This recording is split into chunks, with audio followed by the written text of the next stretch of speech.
With First Nations like Attawapiskat still dealing with long-standing water issues, musicians from across Ontario are coming together for a benefit concert in Toronto to raise awareness. The James Bay community declared a state of emergency earlier this month due to concerns over its water, and boil water advisories continue in many other First Nations across Canada. The Waabi Nibi Revue aims to draw attention to these issues. It's taking place next Wednesday evening at the Gladstone Hotel in Toronto. And what inspired you to get this all together? What was the moment that made you decide, okay, it's time to put this thing on? Honestly, being a 21st century Indigenous man, it was a tweet that spurred this whole thing.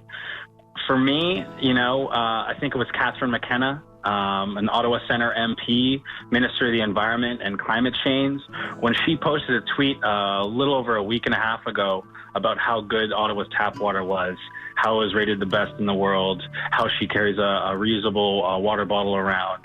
It really, it sort of felt like a slap in the face in some way. With the crisis going on in a lot of Indigenous communities across Canada, I thought this was super.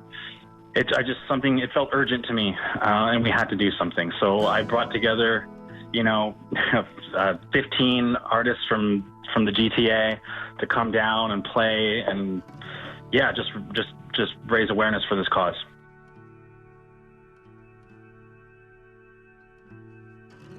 Going to different reserves, going into northern communities in particular, it was very apparent early on that there isn't the same standard of water. Even if you go one town over where the settler communities are, the water runs from the tap, you can bathe and shower in it, you can drink it without boiling it.